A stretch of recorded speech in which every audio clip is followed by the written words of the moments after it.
the government is in a really tricky situation. So the Royal College of Nursing's argument is that they have not had a real terms pay increase for a number of years. They say that their pay is actually 20% what it should have been because in recent times they've only had pay increases below inflation. So they want a pay increase of almost 20%. The government says this is unaffordable and they don't want to be spending all of this extra money, not just on nurses' pay, but also that sets a precedent for other public services as well. Yeah, I think it's 17.1%, isn't it, technically? That's the sort of bar which they want a pay increase on top of inflation, which, of course, is running so high. But whatever it is, the sort of message coming strong out of the RCN, and actually from Mick Lynch too, is that the government are just simply saying no, we will not sit down and talk about this because it's unreasonable.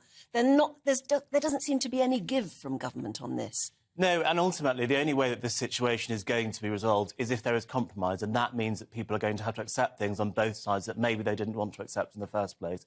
I think most people can understand that a pay increase of almost 20%, 17% or so, is probably unaffordable at this very point in time. But equally, those same people would also think it's completely unacceptable that the government is not doing enough to stop this nurse strike from going on, where almost 100,000 nurses will be walking out on patients next week. The problem is they've managed to sort it in Scotland. I'm just reading what Unison is saying, General Secretary Christina McKenna. Rather than scare the public about the consequences of strikes, the Health Secretary should be tabling genuine plans and indicating, look, they've managed to do this in Scotland and quite quickly.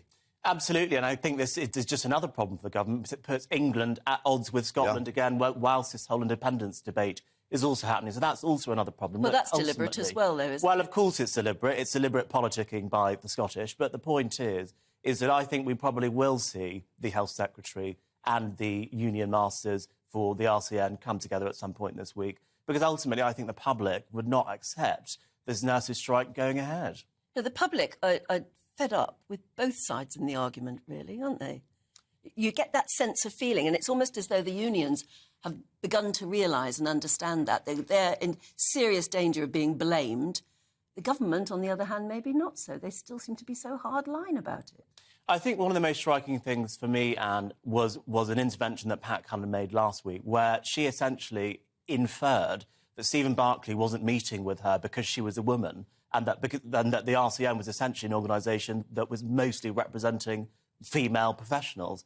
And I think there's this massive blame game going on between the government and between the unions, and ultimately what needs to happen is they need to get around the table and come up with a compromise that is going to stop these strikes. But is that going to happen? Because the reality is we've got Rishi Sunak as Prime Minister, who's the former Chancellor, and the diktat was we've got to squeeze the economy, we've got to squeeze things because of inflation. Now, if that is still the case, that's the main government thrust, we're just going to see a war of attrition carrying on, aren't we? I think we will see a war of attrition, but we have seen some negotiations result in a positive result. So, for example, if we look at the barristers, for example, yes, that negotiation came out with a positive result for the barristers. So I think it is possible to find these compromises, but it's just the government and the unions are going to have to work hard to find them. Meanwhile, interestingly, Labour have had a few things to say, haven't they, about all of this? Wes Streeting, Shadow Health Secretary, has been saying that a Labour government would deal with this in a different way. We talk to the unions, but we will not let the unions rule, and we will be harder on the unions than people think.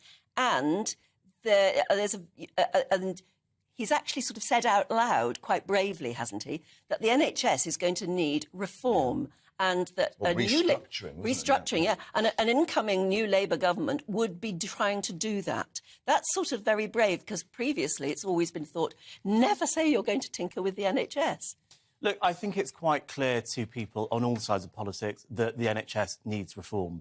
But people have been having discussions about NHS reform for decades and nothing has ever happened. So I think it's very easy for the opposition, the Labour Party, to say, oh, the NHS is going to have to change, we would deal with the unions differently, but not actually provide any detail on either how they will deal with the unions or how they reform the NHS. Yeah, and, of course, the other thing of getting staff in to actually fill all the vacancies. They got, 40,000 nursing vacancies at the last count. So